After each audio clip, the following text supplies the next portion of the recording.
जय हिंद। तो चलिए आज से हम लोग इस वीडियो के माध्यम से मैं आप लोग के लिए 12 जो BACB बोर्ड के स्टूडेंट हैं, ठीक है ना, BACB बोर्ड के जो स्टूडेंट हैं बिहार बोर्ड के, उनके लिए जो आपके बुक होता है रेनबो पार्ट 2, उसका मैं आज से एक एक चैप्टर क्लियर करने वाला हूँ। ठीक है, सबसे पहले हम क्या करने वाले हैं आपको हम बता दें। सबसे पहले चैप्टर बाय चैप्टर हम लोग पढ़ेंगे।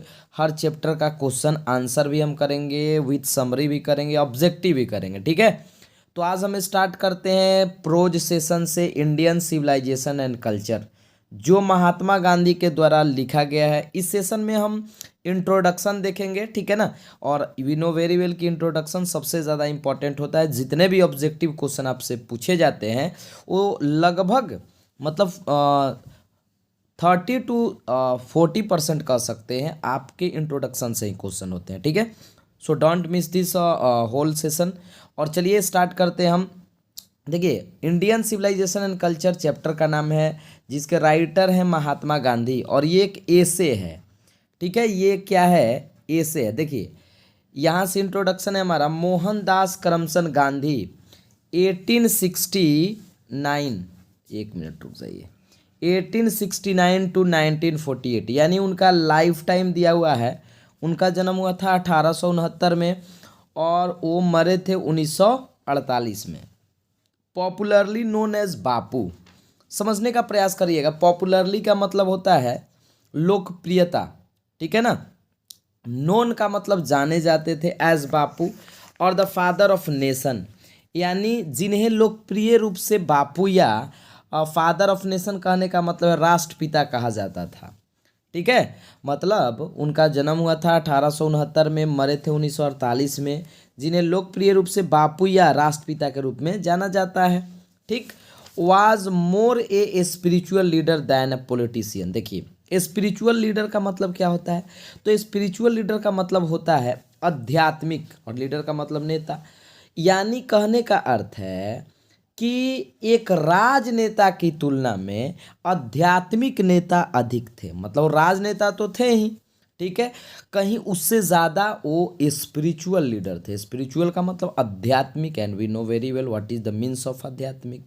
ठीक है, he successfully use truth and non violence as the chief weapon against the British rule in India and help India gain independence. यानी ही सक्सेसफुली, उन्होंने सफलतापूर्वक used truth and non violence, उन्होंने सफलतापूर्वक दो चीज़ों का यूज़ किया। एक तो नॉन वायलेंस अहिंसा, और एक ट्रूथ सत्य का, एज द चीफ वेपन प्रमुख मुख्य उपकरण के रूप में, हथियार के रूप में, अगेंस्ट द ब्रिटिश रूल। किसके अगेंस्ट, किसके विरुद्ध, तो ब्रिटिश रूल के against, British rule in India, और उसकी सहायता से भारत को वो क्या दिलाए, आज़ादी दिलाए। यानी जो वो मुख्य विपन का यूज़ किए, वो दो चीज़ इसमें बताया जा रहा है। पहला आपका क्या, तो ट्रूथ सत्य, और दूसरा नॉन वायलेंस। ठीक है, आई होप कि क्लियर हो रहा होगा। And helped India gain independence from 1915 till 1948। यानी ही कंप्लीटली डोमिनेटेड इंडियन पॉलिटिक्स, यानी 1915 से लेकर 1948 तक। पूछता है आपसे ऑब्जेक्टिव क्वेश्चन कि महात्मा गांधी कब से कब तक डोमिनेट थे, समर्पित थे भारतीय पॉलिटिक्स पर, इंडियन पॉलिटिक्स पर, तो 1915 से लेकर 1948 तक। ही डाइड, उनका मृत्यु हुआ, ध्यान दीजिएगा, he died at the hand of fanatic on 30 जनवरी 1948। यानी उनका जो मतलब मृत्यु हुआ at the hand of A fanatic, एक कट्टर व्यक्ति के हाथों। और उसमें नाम तो इस मतलब इस चैप्टर में नहीं दिया हुआ है, बट उनका नाम क्या है, उनका नाम था नाथूराम गॉड्स। फैनेटिक कट्टर व्यक्ति के हाथों, कब, 30 जनवरी 1948 को। ठीक है, हिज ऑटोबायोग्राफी, ऑटोबायोग्राफी का देखिए मतलब होता है, देखिए एक बायोग्राफी होता है, एक ऑटोबायोग्राफी होता है। तो ऑटोबायोग्राफी का मतलब होता है आत्मकथा, ठीक है ना। मान लीजिए जो खुद के द्वारा लिखा जाता है ना, उसको ऑटोबायोग्राफी कहा जाता है। जो मान लीजिए हम हैं और हमारे बारे में आप जानते हैं, यदि हमारे बारे में लिखे तो बायोग्राफी हो गया, और खुद के बारे में लिखना दैट इज कॉल्ड ऑटोबायोग्राफी। तो उनका ऑटोबायोग्राफी का नाम है माई एक्सपेरिमेंट विथ ट्रूथ। हमेशा क्वेश्चन पूछता है what is the name of Mahatma Gandhi autobiography, तो माई एक्सपेरिमेंट विथ ट्रूथ, सत्य के साथ परीक्षण आप कह सकते हैं, बट इंग्लिश में इसको ध्यान रखिए कि इसका मतलब होता है, मतलब इनके जो ऑटोबायोग्राफी का नाम है वो है my experiment with truth. Okay, चलिए नेक्स्ट इसी का इंट्रोडक्शन अभी और है।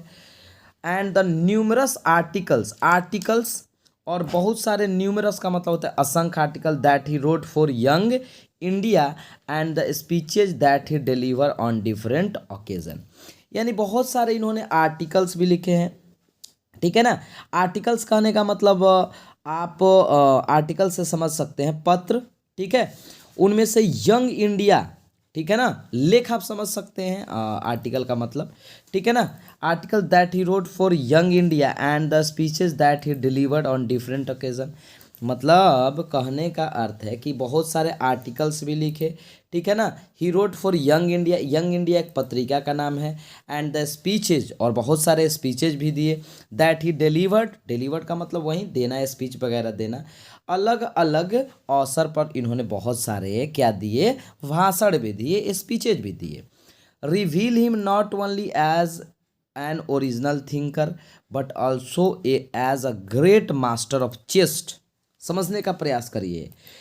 और विभिन्न अवसरों पर उन्होंने जो भाषण दिए, ठीक है, वे सब उन्हें न केवल एक मूल विचारक, ठीक है, वे सारे के सारे न उन्हें एक मूल विचारक के रूप में बल्कि एक सादगी कह सकते हैं, मास्टर ऑफ चेस्ट का मतलब सादगी बोल सकते हैं, ठीक है। Idiomatic, idiomatic English, idiomatic English कहने का मतलब है ना, आइडियोमेटिक का मतलब होता है जैसे इडियम से बना हुआ है, ठीक है, मुहावरेदार अंग्रेजी के मतलब एक बेहतरीन रूप में, मास्टर के रूप में भी प्रकट करते हैं, ठीक है। आइडियोमेटिक इंग्लिश जिसे हम सबसे ज़्यादा टफ इंग्लिश मानते हैं, ठीक है ना, उसके बारे में महात्मा गांधी ने क्या किया है, वर्णन किया है, ठीक है। यानी कहने का मतलब है कि and the numerous article that he wrote for young India, मतलब बहुत सारे आर्टिकल लिखे, पत्र लिखे, यंग इंडिया उनके एक पत्रिका का नाम है, आर्टिकल का नाम है, बहुत सारे स्पीच भी दिए अलग अलग अवसरों पर, जो उनको रिवील करता है, उनके बारे में बताता है कि वो एक केवल क्या नहीं है जी, ओरिजिनल थिंकर ही नहीं है, मूल विचारक ही नहीं है, बल्कि एक great master of chest, idiomatic English. In the following extract, extract का मतलब होता है अंश, इस अंश में मतलब इंडियन सिविलाइजेशन एक ऐसे है, आप इतना ध्यान रखिएगा, Indian civilisation and culture, Gandhi ji talks about the sound foundation of Indian civilisation which has successfully withstood the passage of time. देखिए कहने का अर्थ है कि इस एक्सट्रैक्ट में, इस अंश में, इस भाग में, यानी भारतीय इंडियन सिविलाइजेशन एंड कल्चर, भारतीय सभ्यता और संस्कृति में गांधी जी टॉक्स बताते हैं about the sound foundation. Sound का मतलब यहाँ आवाज़ नहीं, ध्यान रखिएगा, यहाँ जो हमारा साउंड का अर्थ है, आप साउंड का अर्थ यहाँ समझिए ठोस होता है, मजबूत, और यहाँ जो वर्ड दिया फाउंडेशन उसका मतलब होता है नींव। इस चैप्टर में महात्मा गांधी ना हमारे भारतीय सभ्यता के ठोस नींव के बारे में बताते हैं, ठीक है। Indian civilisation which has successfully withstood the passage of time, यानी आज भी हमारी सभ्यता समय के बदलाव, मतलब समय बदल रहा है, समय के बदलाव के साथ साथ आज भी हमारी सभ्यता पूरी तरह से मजबूत नींव पर टिका हुआ है। With stood the passage of time, यानी टाइम बीत रहा है लेकिन हमारी सभ्यता आज भी ठोस नींव पर टिकी हुई है, ठीक है ना। The western civilisation which has the tendency to privilege materiality can not match the Indian civilisation that elevate the moral being, यानी इस चैप्टर में देखिए महात्मा गांधी दो सभ्यता के बीच में डिफरेंट मतलब बता रहे हैं, एक इंडियन सिविलाइजेशन, दूसरा हमारा वेस्टर्न सिविलाइजेशन, ठीक है, पश्चिमी सभ्यता। तो the western civilisation which has the tendency, tendency का मतलब प्रवृत्ति, ठीक है ना, क्या बताता है वेस्टर्न सभ्यता जी? Which has the tendency to privilege, क्या बताता है, क्या प्रिविलेज करता है, किसके बारे में विशेष अधिकार बताता है? मैटरलिटी।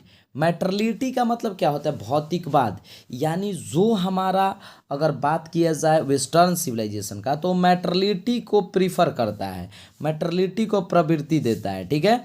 लेकिन अगर बात किया जाए, आगे करा, can not match the Indian civilisation, जो मैच नहीं कर सकता है, कभी भी मैच नहीं कर सकता है, नहीं मिल सकता है भारतीय सभ्यता। जो भारतीय सभ्यता किसको एलिवेट करता है जी? बढ़ावा देता है, उठाता है, तो मोरल बीइंग को। यानी दोनों में ये डिफरेंट बताते हुए कहते हैं कि इंडियन सिविलाइजेशन नैतिकता को बढ़ावा देता है, ठीक है, जबकि अगर बात किया जाए पश्चिमी सभ्यता का, वेस्टर्न सभ्यता का, तो वो किसको बढ़ावा देता है? तो मैटरलिटी को, ठीक है। यही ना बातें बताया जा रहा है जी।